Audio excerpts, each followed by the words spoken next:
Chapitre 1 Hibou Express. À bien des égards, Harry Potter était un garçon des plus singuliers. Tout d'abord, il détestait les vacances d'été. C'était la période de l'année la plus déplaisante à ses yeux. Ensuite, il tenait absolument à faire ses devoirs de vacances, mais il était obligé de les faire en secret, au beau milieu de la nuit. Enfin, il faut également signaler que Harry Potter était un sorcier. Minuit approchait, les couvertures tirées par-dessus sa tête comme une tente, Harry était allongé à plat ventre sur son lit, une lampe torche dans une main, un livre relié plein cuir ouvert sur son oreiller. Il s'agissait d'une histoire de la magie par Bathilda Tourdesac. Les sourcils froncés, Harry Potter fit courir le long de la page la pointe de la plume d'aigle qu'il tenait dans son autre main. Il cherchait des idées pour une dissertation sur le sujet suivant. La crémation des sorcières au XIVe siècle était totalement inefficace, commentée et discutée. Sa plume s'arrêta au début d'un paragraphe qui semblait lui convenir. Harry remonta sur son nez ses lunettes rondes, approcha sa lampe torche du livre et lut ce qui était écrit. Au Moyen-Âge, les personnes dépourvues de pouvoirs magiques, appelées communément moldus, ressentaient une terreur particulière à l'égard de la sorcellerie, mais étaient souvent incapables de reconnaître ceux qui la pratiquaient vraiment. Lorsque, par extraordinaire, un sorcier ou une sorcière doté de réels pouvoirs magiques était capturé, sa condamnation au bûcher n'avait aucun effet. Le condamné se contentait de jeter un simple sortilège de gel-flamme, puis faisait semblant de se tordre de douleur dans l'apparente fournaise, alors qu'en réalité, il n'éprouvait qu'une agréable sensation de chatouillis. Gwendoline la fantasque, par exemple, était toujours ravie de se faire brûler vive, à tel point qu'elle s'arrangea pour être capturée 47 fois sous divers déguisements. Harry tint sa plume entre ses dents et glissa une main sous l'oreiller pour prendre une bouteille d'encre et un rouleau de parchemin. Avec des gestes lents et précautionneux, il dévissa le bouchon de la bouteille, trempa sa plume dans l'encre et se mit à écrire en s'arrêtant de temps à autre pour tendre l'oreille. Car si l'un des membres de la famille Dursley se rendait dans la salle de bain à cet instant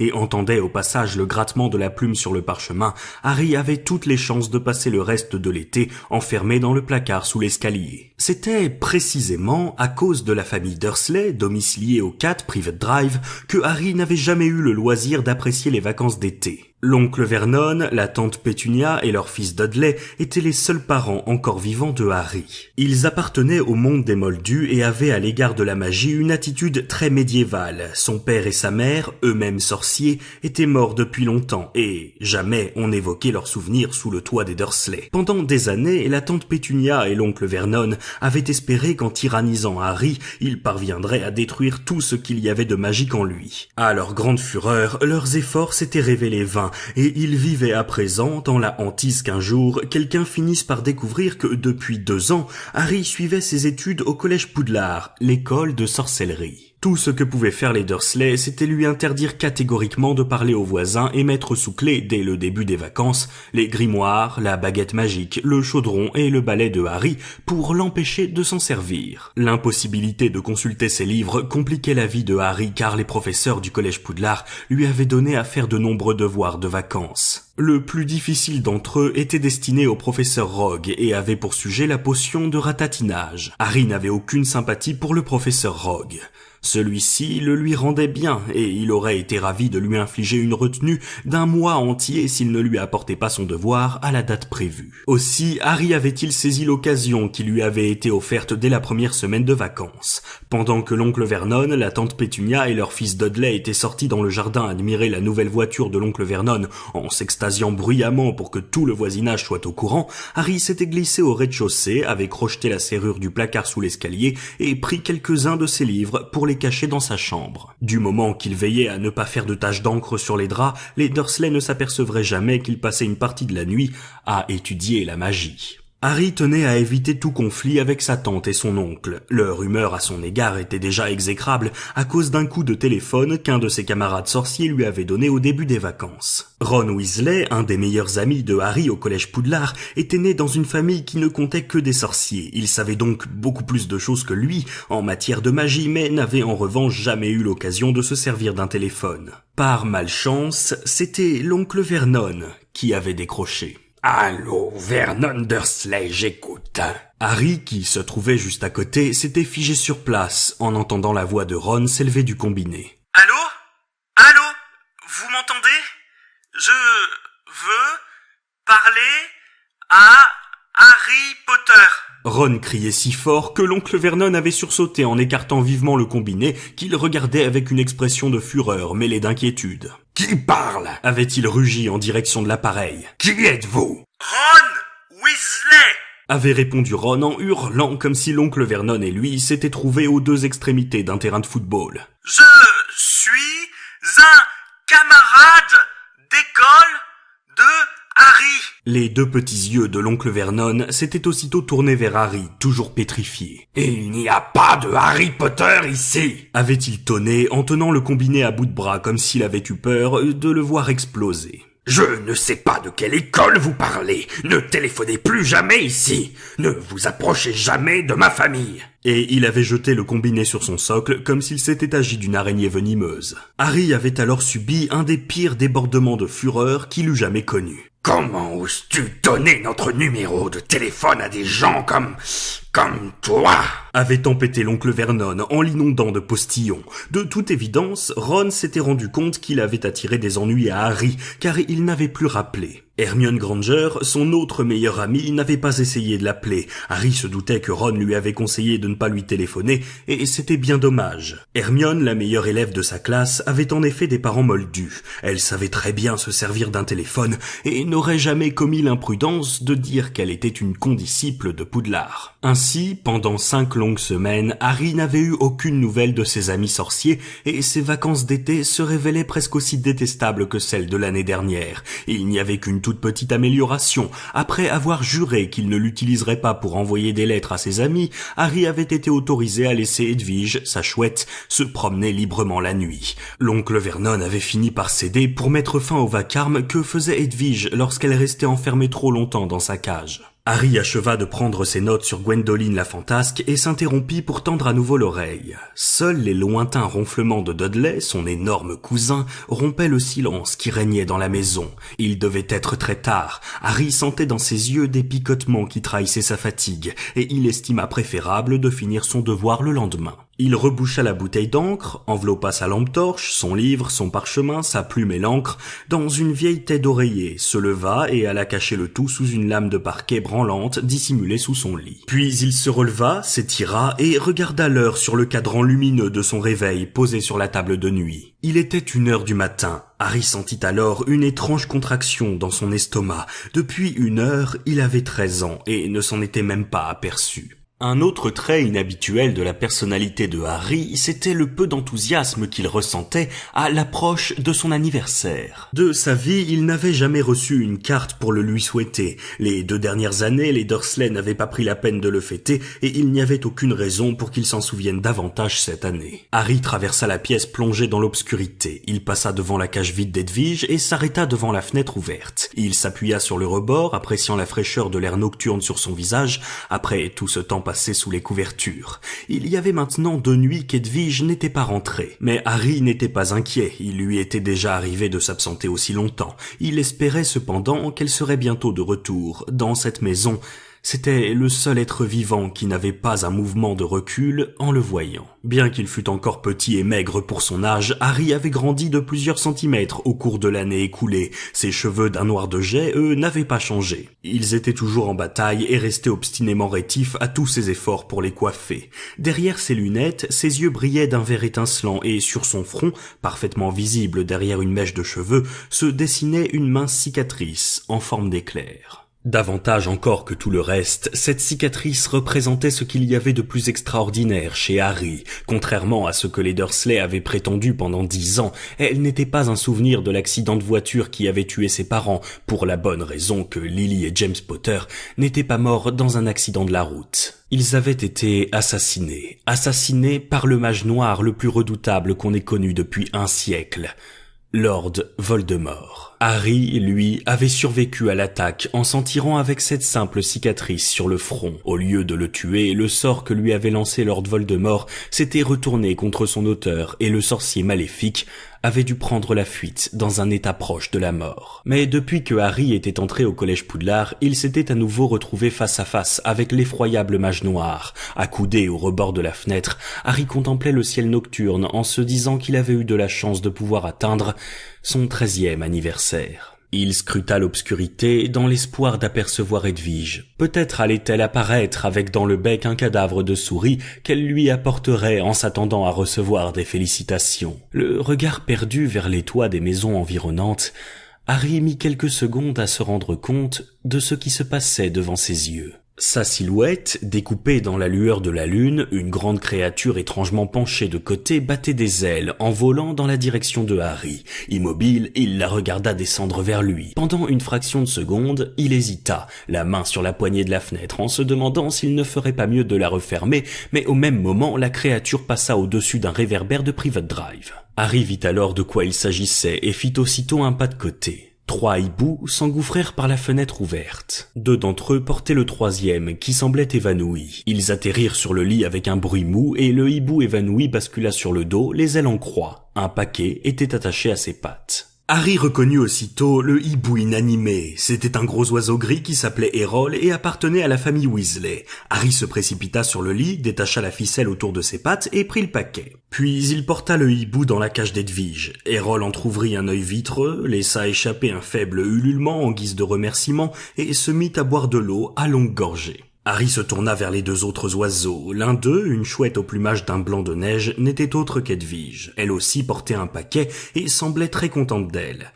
Elle donna un affectueux coup de bec à Harry tandis qu'il lui enlevait son fardeau, puis elle traversa la pièce d'un coup d'aile pour rejoindre Errol. Harry ne connaissait pas le 3e oiseau, un magnifique hibou au plumage fauve, mais il sut tout de suite d'où il venait, car en plus d'un 3e paquet, il portait une lettre sur laquelle il reconnut immédiatement le sceau du collège Poudlard. Lorsque Harry l'eut délivré de son courrier, l'oiseau ébouriffa ses plumes d'un air avantageux, déploya ses ailes et s'envola par la fenêtre dans les profondeurs de la nuit. Harry s'assit sur son lit, prit le paquet qu'avait apporté Errol, arracha le papier craft qui le protégeait et découvrit un cadeau enveloppé dans du papier doré, ainsi que la première carte d'anniversaire qu'il eût jamais reçue. Les doigts légèrement tremblants, il ouvrit l'enveloppe d'où s'échappèrent 2 morceaux de papier, une lettre et une coupure de journal. De toute évidence, la coupure provenait de la Gazette du Sorcier, car les personnages représentés sur la photo en noir et blanc qui accompagnait l'article ne cessaient de bouger. Harry lissa le morceau de papier journal et lut. Un employé du ministère de la Magie remporte le Grand Prix. Arthur Weasley, directeur du service des détournements de l'artisanat moldu,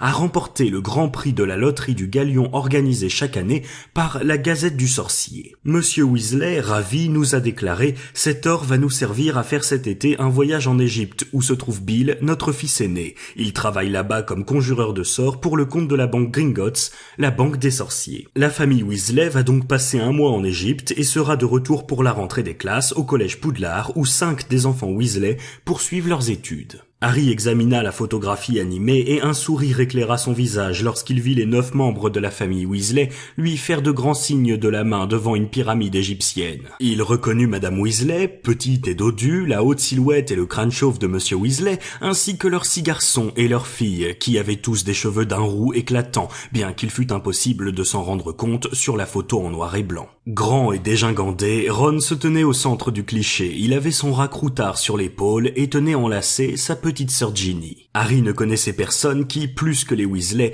ait mérité de gagner un joli tas d'or. Ils étaient en effet extrêmement pauvres et d'une générosité sans égale. Harry déplia ensuite la lettre de Ron. Cher Harry, joyeux anniversaire. Je suis vraiment désolé pour le coup de téléphone. J'espère que les Moldus ne t'en ont pas trop voulu. J'en ai parlé à papa et il m'a dit que je n'aurais pas dû crier comme ça.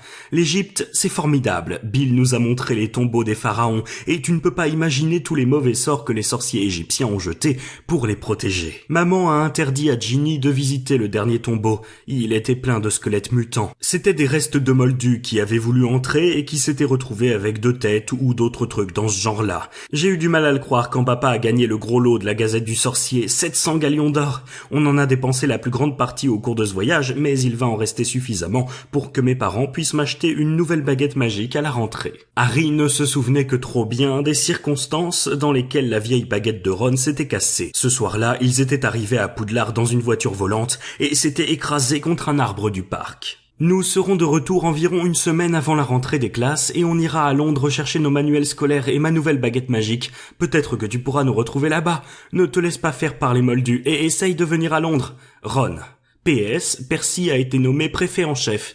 Il a reçu la nouvelle la semaine dernière. Harry regarda à nouveau la photo. Percy, qui allait entrer en 7e et dernière année à Poudlard, bombait le torse d'un air avantageux. Son insigne de préfet en chef était épinglé sur le fez qu'il avait fièrement posé sur ses cheveux soigneusement coiffés. Ses lunettes à la monture d'écaille étincelaient au soleil d'Égypte. Harry déballa son cadeau. Il découvrit dans la boîte quelque chose qui ressemblait à une petite toupie en verre. Il y avait un autre mot de la main de Ron. Harry, il s'agit d'un scrutoscope de poche. Lorsque quelqu'un en qui on ne peut pas avoir confiance se trouve dans les parages, il doit normalement s'allumer et se mettre à tourner. Bill prétend que c'est un attrape-nigo qu'on vend aux sorciers qui font du tourisme. Il dit qu'on ne peut pas s'y fier sous prétexte qu'il est resté allumé pendant tout le dîner hier soir. Mais il ne s'était pas rendu compte que Fred et George avaient mis des scarabées dans sa soupe. Salut, Ron. Harry posa le scrutoscope de poche sur sa table de chevet où il resta immobile, en équilibre sur sa pointe, reflétant les aiguilles lumineuses de son réveil. Il le contempla avec satisfaction pendant quelques secondes, puis s'intéressa au paquet qu'Edwige lui avait apporté. Il contenait également un cadeau, une carte d'anniversaire et une lettre, de la main d'Hermione, cette fois. Cher Harry, Ron m'a écrit et m'a raconté son coup de téléphone à ton oncle Vernon. J'espère que tu n'as pas eu trop d'ennuis. Je suis en vacances en France et je me demandais comment j'allais te faire parvenir ce paquet. J'avais peur qu'il l'ouvre à la douane. Heureusement, Edwige est arrivée. Je crois bien qu'elle voulait être sûre qu'on t'envoie quelque chose pour ton anniversaire cette fois-ci. J'ai trouvé ton cadeau grâce à une société de vente par hibou qui a fait passer une petite annonce dans la Gazette du Sorcier. Je me la fais envoyer ici. C'est tellement agréable de rester en contact avec le monde de la sorcellerie. Tu as vu la photo de Ron et de sa famille la semaine dernière. Je suis sûr qu'il doit apprendre des tas de choses là-bas. Tu ne peux pas savoir à quel point je l'envie. Les sorciers de l'Égypte ancienne étaient des personnages fascinants. Ici aussi, il y a quelques histoires intéressantes de sorcellerie régionale. J'ai entièrement réécrit mon devoir d'histoire de la magie pour y inclure certaines choses que j'ai découvertes. J'espère que ma copie n'est pas trop longue. J'ai fait 2 rouleaux de parchemin de plus que ce que le professeur Beans avait demandé. Ron dit qu'il sera à Londres au cours de la dernière semaine de vacances. Tu pourras y être aussi? Est-ce que ton oncle et ta tante te laisseront venir? J'espère que oui. Sinon, je te verrai dans le Poudlard Express le 1er septembre. Amitié, Hermione. PS, Ron m'a dit que Percy avait été nommé préfet en chef. Il doit être enchanté, mais Ron n'a pas l'air de trouver ça très réjouissant. Harry éclata de rire en reposant la lettre d'Hermione, puis il prit le paquet qu'elle lui avait envoyé. Il était lourd. Connaissant Hermione, il s'attendait à trouver un gros livre plein de formules magiques d'une extrême difficulté. Mais ce n'était pas ça. Son cœur fit un bond dans sa poitrine lorsqu'il déchira le papier et vit un étui de cuir noir sur lequel était gravé en lettres d'argent « Nécessaire à balai ». « Oh là là, Hermione », murmura-t-il en faisant glisser la fermeture éclair de l'étui. Il contenait une grande bouteille de crème à polir spécialement manche à balai, une paire de cisailles à brindilles en argent, une minuscule boussole en cuivre à attacher aux manches pour les longs voyages et un manuel d'entretien des balais. En dehors de ses amis, ce qui manquait le plus à Harry lorsqu'il était loin de Poudlard, c'était le Quidditch, un sport dangereux et passionnant qu'on pratiquait sur des balais et qui était particulièrement apprécié dans le monde des sorciers. Harry était un excellent joueur de Quidditch. Depuis un siècle, c'était le plus jeune joueur sélectionné dans une équipe de Poudlard, et son balai de course, un superbe Nimbus 2000, était sans nul doute l'une des choses auxquelles il tenait le plus. Harry prit le 3e paquet. Il reconnut immédiatement l'écriture brouillonne de son expéditeur. Le cadeau venait de Hagrid, le garde-chasse de Poudlard. Il déchira le papier et aperçut un objet vert qui semblait en cuir, mais avant qu'il ait eu le temps de le déballer entièrement, le contenu du paquet se mit à frémir et laissa échapper une série de bruits secs et sonores, comme des claquements de mâchoires. Harry se figea. Il savait que Hagrid ne lui aurait jamais envoyé volontairement quelque chose de dangereux, mais Hagrid n'avait pas la même notion du danger que la moyenne des gens normaux. Nul n'ignorait qu'il éprouvait une grande tendresse pour les araignées géantes, qu'il s'était empressé d'acheter un redoutable chien à 3 têtes à un étranger rencontré dans un pub, et qu'il dissimulait volontiers des œufs de dragon dans sa cabane. Avec précaution, Harry appuya du bout du doigt sur le paquet qui émit à nouveau des claquements. Saisissant sa lampe de chevet, il la leva au-dessus de sa tête, prêt à frapper. Puis il attrapa entre le pouce et l'index le papier qui enveloppait le paquet et tira d'un coup. Il vit alors tomber un livre. Harry eut tout juste le temps de remarquer son élégante couverture verte sur laquelle était gravé un titre en lettres d'or, le monstrueux livre des monstres, avant que l'objet se dresse sur le bord de sa reliure et se mette à courir sur le lit comme un crabe saugrenu. Aïe aïe aïe, marmonna Harry. Le livre sauta du lit avec un bruit sourd, traversa rapidement la pièce et alla se réfugier sous le bureau. En priant le ciel que les Dursley ne se réveillent pas, Harry se mit à 4 pattes et essaya de l'attraper. Oui, le livre se referma violemment sur sa main et prit la fuite en continuant de se déplacer sur les bords de sa reliure qui l'ouvrait et refermait comme des mâchoires. Harry se releva, se rua sur le livre et parvint à l'aplatir contre le sol. Dans la chambre voisine, l'oncle Vernon émit dans son sommeil un grognement sonore. Très intéressés, Edwige et Errol regardèrent Harry serrer dans ses bras le livre qui se débattait avec fureur, puis se précipiter vers la commode et en sortir une ceinture qu'il boucla étroitement autour de la reliure. Le livre monstrueux frémit de colère, mais il ne pouvait plus remuer sa couverture et Harry le jeta sur le lit. Il lut alors la carte de Hagrid. « Cher Harry, joyeux anniversaire. J'ai pensé que ce livre pourrait être utile cette année. Je n'en dis pas plus maintenant. Je t'en parlerai quand on se verra. J'espère que les Moldus te traitent convenablement. Avec toute mon affection, Hagrid. » Harry trouvait inquiétant que Hagrid estime utile de posséder un livre mordeur au cours de l'année scolaire, mais l'essentiel à ses yeux, c'était toutes ces cartes d'anniversaire qu'il rassembla avec un large sourire. Il ne lui restait plus qu'à lire la lettre qui venait du collège Poudlard. Il ouvrit l'enveloppe en remarquant qu'elle était plus épaisse que d'habitude et en retira un premier parchemin sur lequel était écrit « Cher Monsieur Potter, vous voudrez bien prendre en note que la nouvelle année scolaire commencera le 1er septembre. » Le Poudlard Express partira de la gare de King's Cross, quai numéro 9 3/4, à 11 heures précises. Lors de certains week-ends, les élèves de 3e année auront la possibilité de visiter le village de Préolard. À cet effet, vous voudrez bien faire signer à un parent ou toute autre personne responsable l'autorisation de sortie ci-jointe. Vous trouverez également sous ce pli la liste des livres qui vous seront nécessaires au cours de l'année scolaire. Avec mes meilleurs sentiments, professeur M. McGonagall, directrice adjointe. Harry jeta un coup d'œil au formulaire d'autorisation de sortie et son sourire s'effaça. Il aurait été ravi de pouvoir se promener dans le village de Préolard pendant le week-end.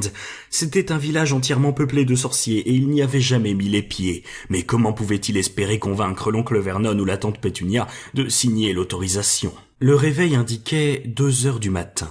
Harry estima préférable d'oublier le formulaire jusqu'au lendemain. Il se remit au lit et traça une croix de plus sur le calendrier qu'il s'était fait pour compter les jours qui le séparaient de la rentrée à Poudlard. Il enleva ensuite ses lunettes et s'allongea, les yeux grands ouverts, en contemplant ses 3 cartes d'anniversaire. Si étrange que cela puisse paraître, Harry Potter, en cet instant, avait l'impression d'être comme tout le monde.